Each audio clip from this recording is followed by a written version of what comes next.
Welcome to Asia Forum Series, Chapter 11 Maldives, organized by Asian Literary Society and Journal of Asian Art, Culture and Literature. Friends, as you all know, Asian Literary Society is a community dedicated to promote art, culture and literature, and our Asia Forum series is our sincere endeavor in this direction. Dear friends, today we have very eminent personalities from Maldives in today's program. Without further delay, I would humbly request Vishaka Sarmadi to start this session. But before that, I would like to introduce our moderator, Vishaka Sarmadi. Dr. Vishaka Sharma is a linguist who specializes in the documentation of endangered and lesser known languages. She is a passionate writer. Her writings, both in prose and poetry, have been published in journals and anthologies. She is an administrator of Asian Literary Society. She has learned Indian classical music instrumental Mohan Veena from Ravi Shankar Institute of Music and Performing Arts, New Delhi. So now I request Dr. Vishakha Sharma to kindly introduce our eminent guest of today's evening. Thank you, Manoj. Thank you so much. Greetings to all. A very good evening. To the viewers of Maldives, I say, Huriha Befulhunna Bajaveri Regandaka Eden. Welcome to Asia Forum Maldives. Eme Befulhunna Asia Forum Maldives Maruaba. Friends, we have on our panel 4 distinguished guests from Maldives. Our first panelist, Mr. Iyaz Naseem, is a lecturer of linguistics, a historian, and an author. He is a president of Oriental Society for Literature, Ancestral Studies, and History, a member of Maldivian National Language Academy, a member of Maldivian Lexicographical Committee, and a member of Maldivian Ghanaian Committee. Welcome on the forum, Mr. Naseem.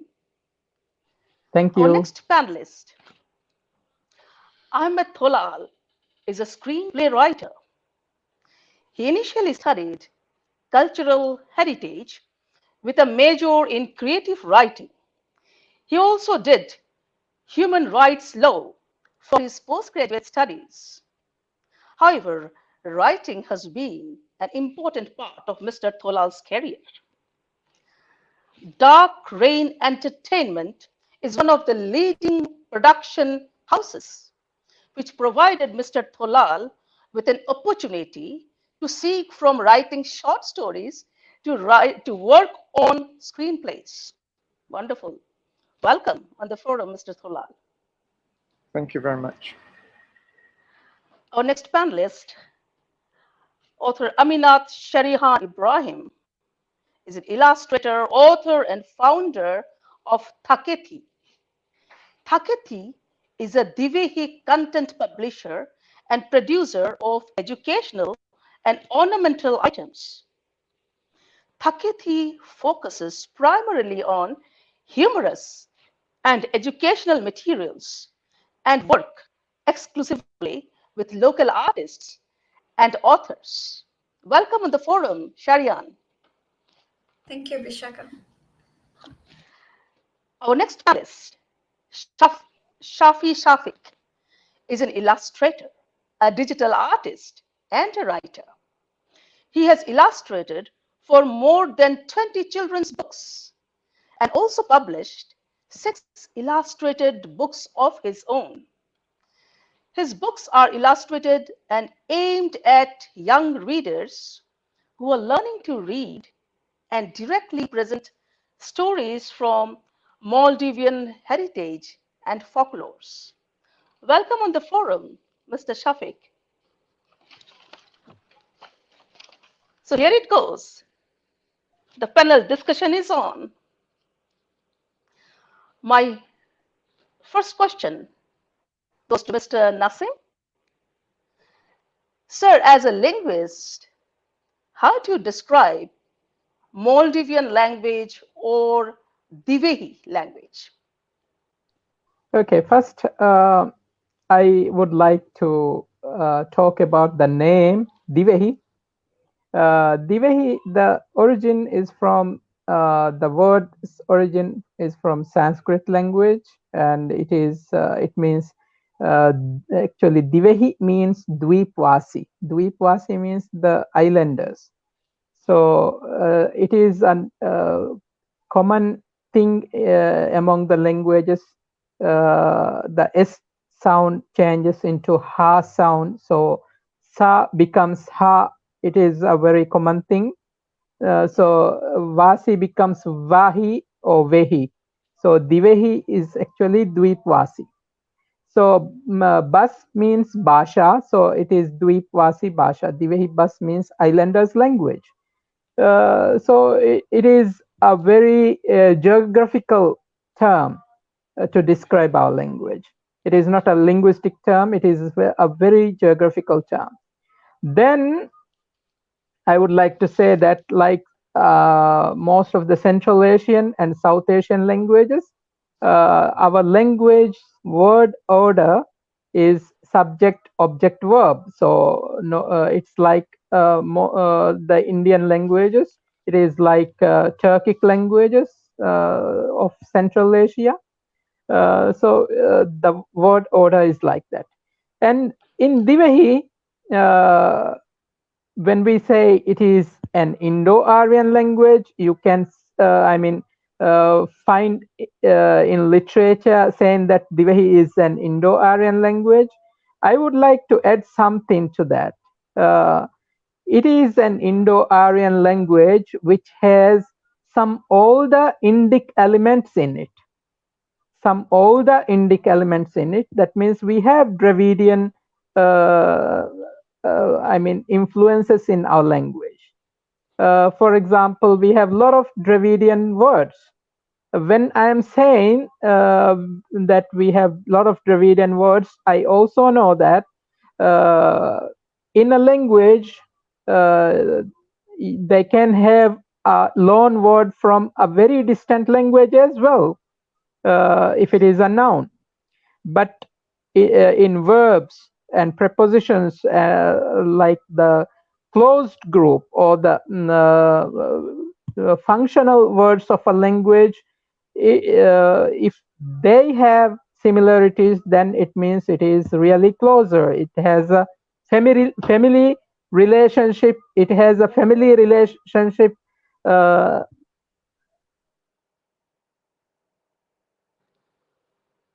There's some not internet issues probably. You can wait for 1 minute. Yeah, Oh, yeah. Sorry for that. There was a little.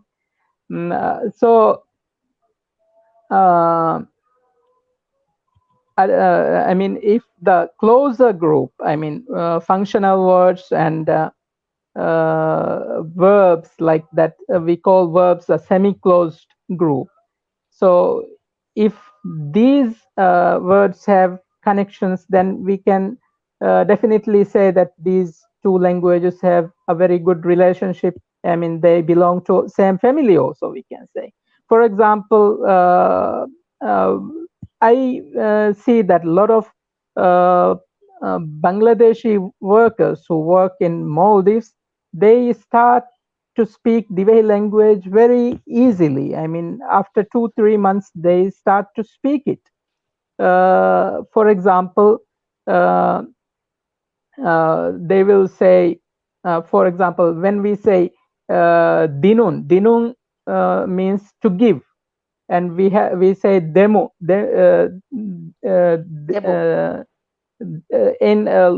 in Bangladeshi they say the ba sound, but we say m sound. So ba and m is also bilabial sound, so it can interchange. So it is very easy to a Bangladeshi worker. In his language, he will say pore dimu, pore dimu. So in Divehi, he may say fahun deme, fahun denang, or like that. So I will give later. So it is like that. And we have V sound also in our language, but at the same time we see an effect which I call Bengali effect. Why I call it Bengali effect? Because, for example, Videsi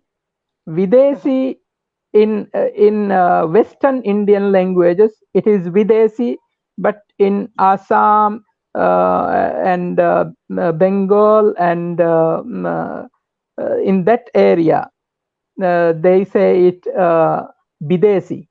We also call it Bidesi. I mean, for foreigners, in Divehi language, Yes. we say Bidesi. And for example, Vali. Vali is the Tamil word for pain. Vali is the Tamil word for pain. Despite we have the V sound, we say Bali for the disease. So Bali is a kind of pain, right? So Bali is the word for disease in Divehi language. And Tamil and Malayalam word for to want something is Venum, Venum. But Okay. despite we have V sound in Divehi, we don't say Venum, we say Benum. So it is a Bengali effect added into that word. So that is how we how I say, for example, if a Dravidian word is borrowed to Maldives, then we add a little Bengali effect on it, then it becomes Divehi. So it's I think an interesting Wonderful. thing. Okay. Why, for example, Maldives is I mean neighboring to Kerala and Tamil Nadu, but why we add a Bengali effect to it? It is a question that a research is needed, and I would like to tell that one of our queens, one of our very first queens, I mean, recorded in the history of Maldives, it is called Rehendi Khadija. Her grandfather is from Bengal region. Okay. Okay. All right. I see. It is recorded in the history. Yeah. Okay. So that's a wonderful description. I mean, there's a lot of similarity, and I believe we can easily learn the way. Great. Yeah. Great piece Yeah. of information, Mr. Naseem. Thank you. So I go to Sure. the next question. I go to Mr. Tholal. Sir, what is the importance of writing screenplays in Maldives? I mean, as a screenwriter, how do you capture the rich heritage, literature, and culture of Maldives? Thank you. Excuse me for the. I'm next to a mosque, so the prayer time is ongoing at the moment. So there might be some. Uh, so I apologise in advance for any if I'm not being clear. Um, so I think having heard the explanations by Mr. Iyaz and sort of having all of you have had a sort of had a glimpse at the a language that's only spoken by around 400,000 people. Um, I think we can understand the sort of the close affinities uh, between our neighboring countries and the Maldivian language. But there's also, I think, something that we need to understand in the Maldivian context. Prior to our conversion to Islam in 1153 AD, we've experienced both Hinduism and Buddhism and other different forms of religion that were prevalent within the region. But after the conversion, we went through a massive cultural change, both in terms of our behavioral patterns as well as our language. Um, the language that we used to write early on was written from right to left, similar to English and other languages in the region. But during the 16th century, our form of writing was completely changed deliberately sort of accommodate Arabic words and also to mimic the Arabic language. So our writing system changed from, I'm sorry, initially it was written from left to right, but now it is written after the 16th century change to Tana script. We started writing from right to left, same as Arabic. And I think this shift is something that's been evolving, and it continues to evolve even today. So when you talk about culture, when you talk about our heritage, I think the only aspect of our culture that we can still talk about and sort of glimpse into the very ancient period is language, because it's not that controversial. But when it comes to other forms of cultural remnants, like heritage sites, archaeological sites, cultural practices, all of this have become very controversial. There's been a long drawn out attempt to somehow forget that we were once a pre-Islamic country. So I think a large portion of our cultural heritage is being lost because there has been a political drive to sort of, well, for the want of a better word, to forget a certain portion of our history. And those same problems occur for people writing scripts as well. So the first thing is that in the Maldives, when you're talking about anything, whether it's script writing, whether it's story writing, whether it's even just purely just publication of non-fiction or fiction books, we don't have adequate literature, at least that in this modern period, that sort of shows the vast array of linguistic, cultural, richness of the Maldivian of Maldives as a whole.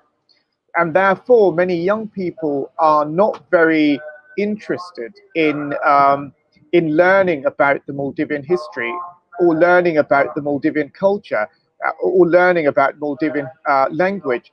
Only a very few people like Iyaz have that sort of interest to sort of marry both the Maldivian language and talk about it in the modern context of linguistics, which I think is a very interesting area, because when he was talking about the evolution of words, I think those are what young people today needs to know.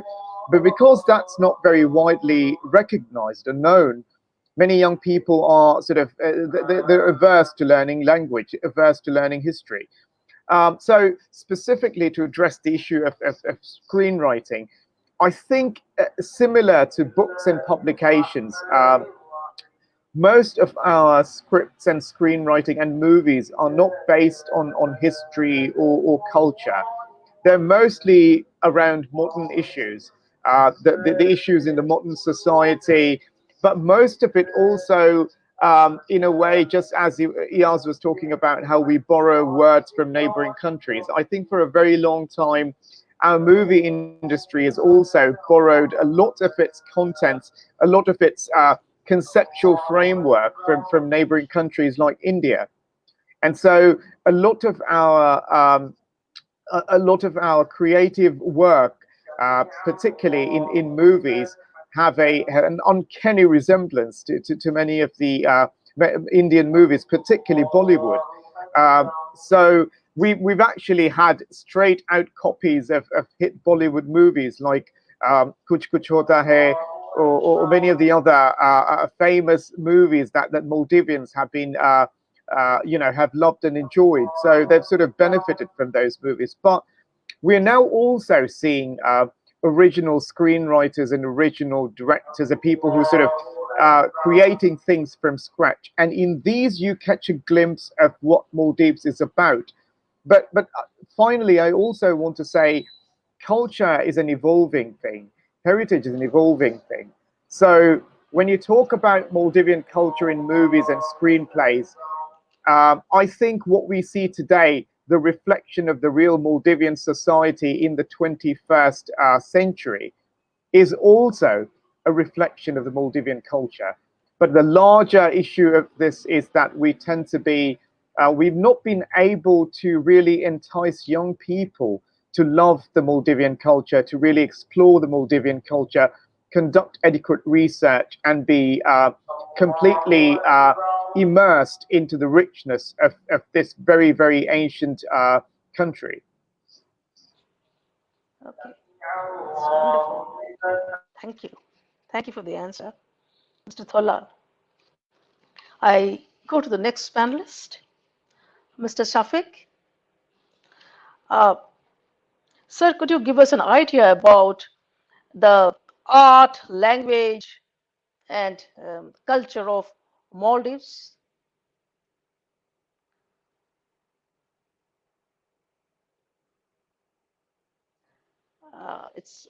Please unmute yourself, Mr. Shafeeq. Can I hear? Can you hear me? Yeah, yes, yes. Okay. Yeah, Mr. Iyaz and Tholal has spoken quite a lot about the influences we are experiencing. My work has, in this regard, has been quite few, as I have written on the 6 books, and those stories are from the folklore, which already exists, and the work I did, the books I wrote of exactly almost the same as it is being collected by Xavier Romeo Frias is from Spain. He did it like 20 or 30 years ago, and now all of these stories like Ma Kanakalo and Ambafula Dambafula, Fidamfula Bundamfula, these stories are actually uh, oral traditions that were passed down from generation to generation. Mostly these stories I attend to for kids, and the because I have read a little about the background of these stories. A lot of these stories come from South India. Mr. Xavier has himself, in his book, he's mentioned that a lot of the backgrounds of these stories, they come from South India. And if you want an overview of the folklore that is prevalent, is there are some origin stories. These origin stories talk about how the tuna came to be and how the coconut tree came to be. These are the two most important elements of our life, our culture, because coconut tree is used from food to make housing and everything. And tuna is also a fundamental part of our culture.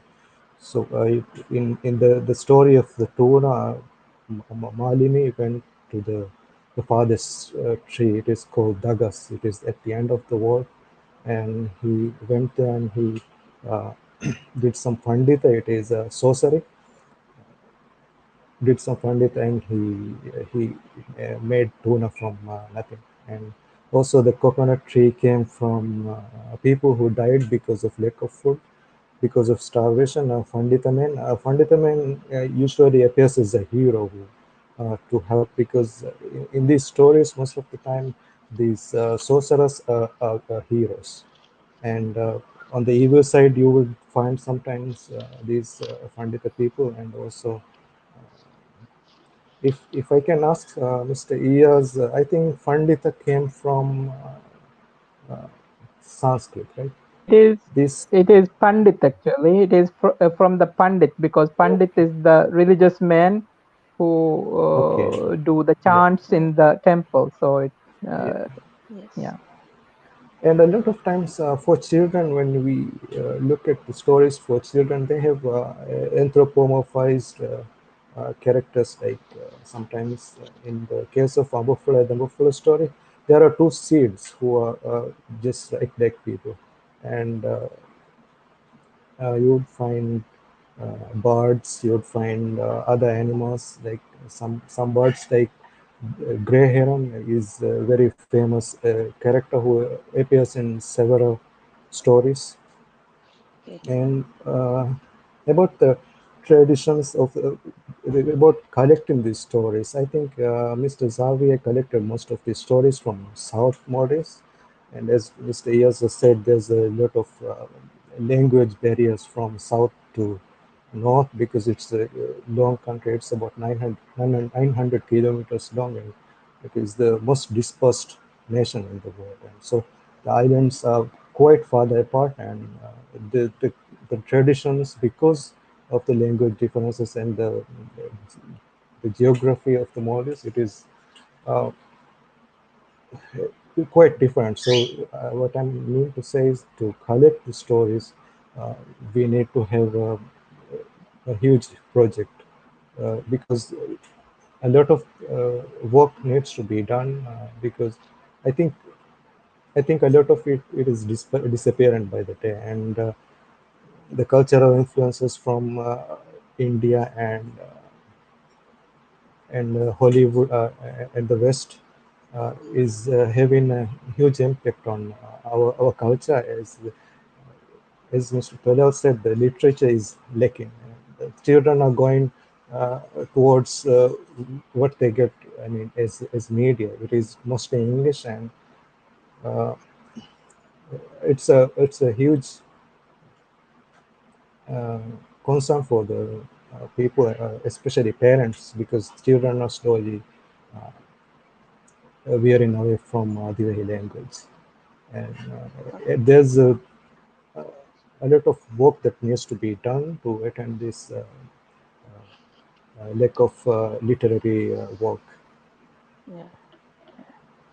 Okay. Okay. So we need to, you need to preserve more, and you work more on the folklores, I believe, and Yes, yes, I think that, to preserve the culture, yeah, the I traditions. think the Yeah. government maybe needs a project that would allow us to collect more stories from around the Maldives, because there, as far as my knowledge, there has not been such a project or work Yeah. being done. Okay. Okay. Great. So I move to the thank you, Mrs. Shafeeq. I move to Shareehan. Uh, author Shareehan, uh, Thakethi have been the creators of the first Maldivian board books for children, and two of Thakethi's products have been awarded national awards under the children's book category at the FANU Expo in the year 2019. So tell us about this Maldivian children's literature, and what is the positive impact on the visual format of kids' literature in the local language, how younger generations are perceiving written the way he works. I think I'm precisely the kind of child that Shafi and Tolal has described, like the one that's losing interest in the language, which is Okay. why I started Takate, because I found myself in a place where I'm very comfortable with English, but I am not at all interested in Divehi. And I also had an interest in folklore, and I wanted to like write down the stories, but then I realized, no, I don't even know the basics of the language. How am I supposed to do this? So I come from a visual background, so I looked at this problem in sort of like that aspect. Like I saw it as being a graphic design problem. Like we had materials, but it was just not being presented visually interesting enough for our kids to grasp on, because while our English literature, like whatever we were handed in English, were so much more brighter, so much more colorful, and in better quality. We had games, we had books, we had everything. But our Tibetan literature, it was just like a simple photocopied black and white book or something very simple, very basic. So nobody had any interest. Like nobody of my generation, most of us had no interest in collecting or like picking up a Maldivian book. So I wanted to change that, starting from the basics, which is why I I produce the board books, because that I think is the most basic thing you can give to a child to learn something from, a board book. So I started with the Maldivian alphabet. So most of what I've done with Takate is not just books; it's also been writing down some of the things we say in the Divehi language, like kemat and nidamir. Kemat means somebody who really likes to eat a lot. Like it's a term we use to refer to other people. And nidamir is somebody who likes to sleep a lot.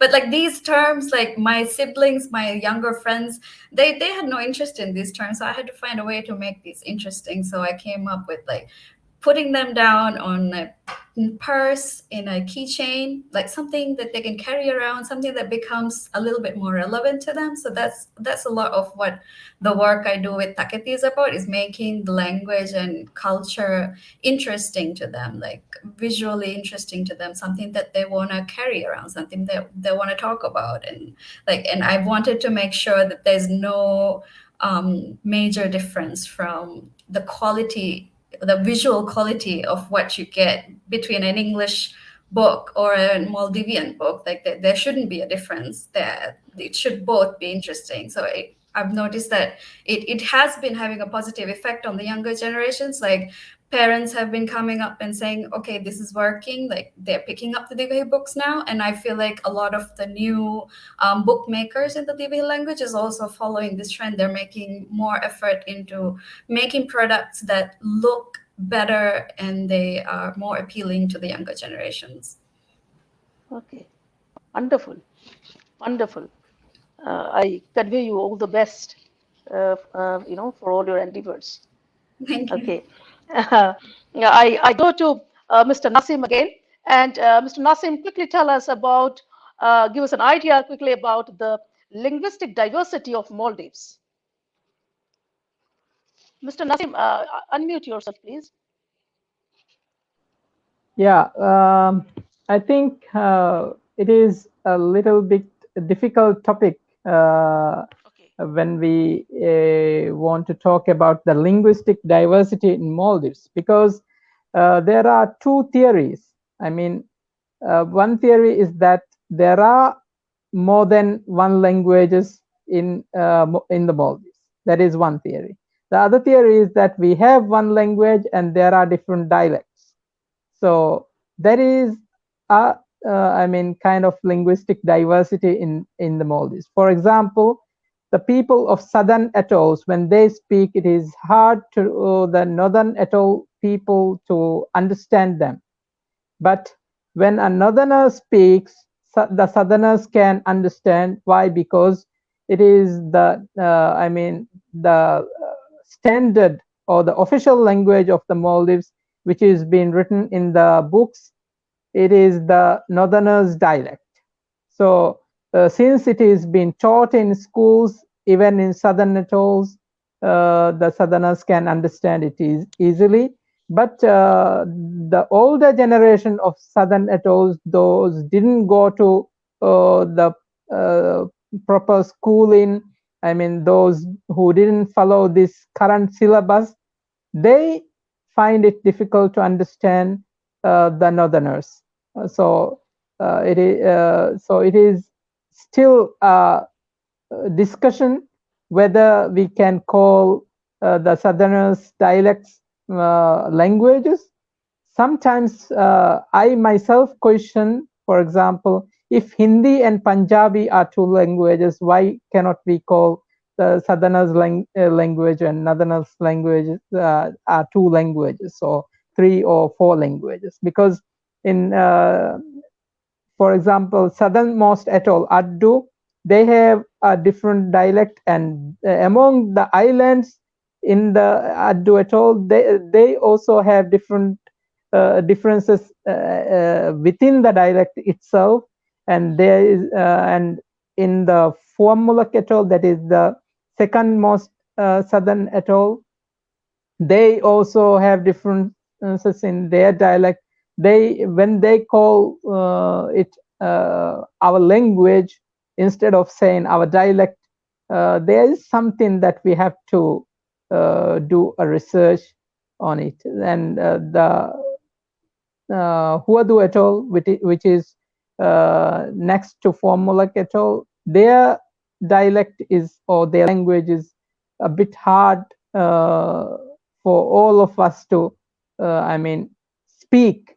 We can understand because we have been listening to our friends from these atolls speaking. So by listening to them, actually we learned. But the people who haven't got a chance to listen to them, they actually can't comprehend them. So it is like a lot of Maldivians who watch Hindi drama series in their homes. They know Hindi. So when a person listens to a language or a dialect frequently, he may start to understand it. So that Yes. factor is also there. So it is very hard to, say that they are speaking in a different language or they are speaking in a different dialect of a same language. So there is a linguistic diversity in Maldives, like Shafee has mentioned, that from north to south, there are certain things that have a lot of names. For example, a northern island may say a different name to the same thing, and a southern or a central islander may say a different name to the same thing. So that diversity is there, and it needs a proper linguistic research on that. Okay, okay, wonderful. Mr. Naseem, quickly tell us about this Oriental Society for Literature, Ancestral Studies and History. That society you belong to, you're the president of the society. Yes. We have, Oriental Society, it is our 10th anniversary. This year is our 10th, anniversary. We have marked in 14th April 2021. But due to COVID and all, we couldn't conduct it as we wished. What is the purpose? What is the aim of this? In Maldives, society? normally NGOs are first of all, I would like to say that in Maldives, NGOs, there are very few NGOs which have the ability to work as we expect. But due to the high rent of office and office space and all, normally we do our activities in one of the founders' house or in his sitting room space or something like that. So it is a bit difficult to carry out all the activities as we wish. But since from the name you can understand Oriental means Eastern, and the Society for Literature, Ancestral Studies, we believe that ancestral studies is an important part in learning history, because the history is all about families and the family rules rule in a country. So Maldives also, was a kingdom. It has been a republic for only just about 50 years. So most of the Maldivian history, it was a kingdom. So royal families and the aristocratic families and all these informations are vital part of our history. So ancestral studies is also an important thing that that is what we believe. So when we made this society, we had in our mind that literature, ancestral studies, and history should be our main focus. And we have been, working on poetry competition. Like we have had a Sri Jnaneshwar Mule poetry competition for the past 9 years. That is, he was our, Indian ambassador to Maldives at that time. So he published his poetry I mean, he made some Maldivian writers and translators to translate his poetry into Divehi language, so it was published. So I can because understand. There are a lot of for work, the lot of contribution literary he made work. to our literature and our Yeah, language, we decided to have a poetry competition. Yeah, yeah. Okay. For that, Okay. we have decided to have a poetry competition on his name. That's a lot of things we have done. We have Great. Great, Yeah, Mr. Naseem. Bishafati, Actually, could you please, yeah, please quickly ask the second set of questions with our yes, yes, other yes. three questions? Yeah, please. Mr. Tholal, how to sustain the folk tales and the religious text which form the good literature of Maldives? I mean, how does it Well, influence the contemporary literature of Maldives? yeah.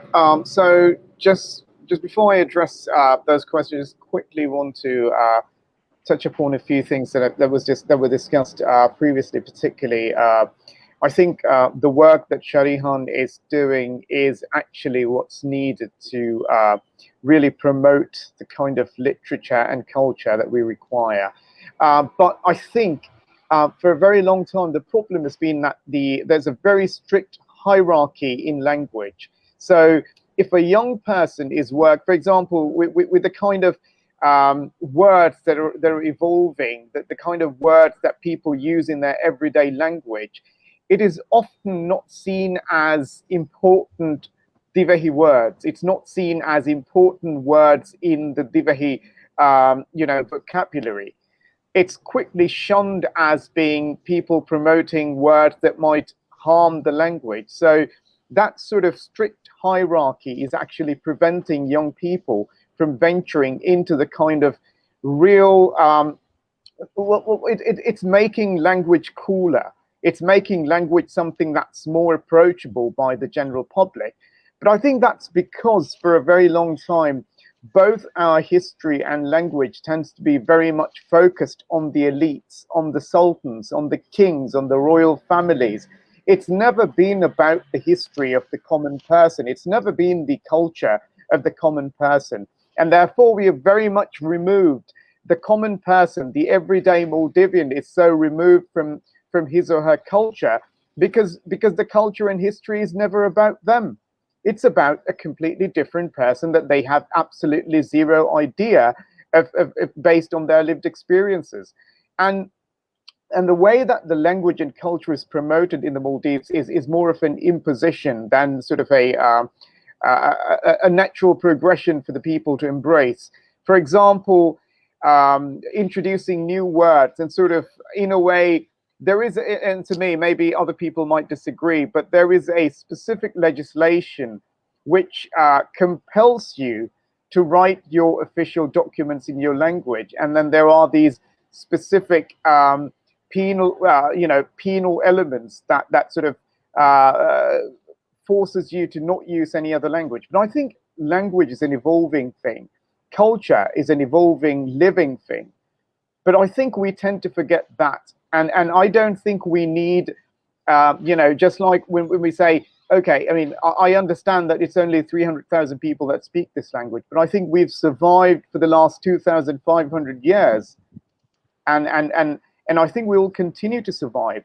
And to sort of address your question around I think one of the things, and I want to just sort of make this point very clear, there is very limited creative space to explore the real Maldivian culture or the real lived realities of the modern Maldivian culture or the modern Maldivian person. For example, we have a lot of issues, including gender disparities. But these are not often reflected in many of our movies because it's often frowned upon. And I think there's also this idea that I think that's happening not just in the Maldives but everywhere, which is the politicization of culture. I mean, for example, even in India, there are certain, for example, given a certain political situation, given when a certain political party is in power, certain kinds of movies glorifying a certain demographic might be more acceptable in the Indian society. Similarly, even in the Maldivian society, certain movies, given a certain period of time, certain kind of movies become controversial. And at that and because of that, it just becomes very difficult to imbue the real Maldivian culture into movies, whether it's folklore, whether it's folk art, whether it's any type of folk tradition. It always has to conform to what majority of the people believe and accept, and therefore a lot of the folklore, a lot of the folk art, a lot of the cultural practices get lost along the way. And I think it's very, very important that we constantly understand that culture should never be politicized. Thank you. Mr. Shafiq, you have just 1 minute time. Would you tell us about your contribution to Maldivian literature as a freelance digital artist? Unmute yourself, Mr. Shafiq. Sorry. Uh, my contribution so far has been quite minimal compared to these gentlemen and Okay. Shareehan here, but my book so far has been very well received, and I plan on collecting more stories and bringing them to children.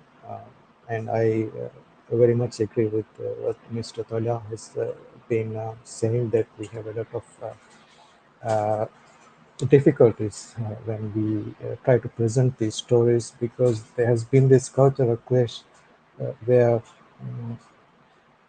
that it can be controversial if you present some of the history as it really is.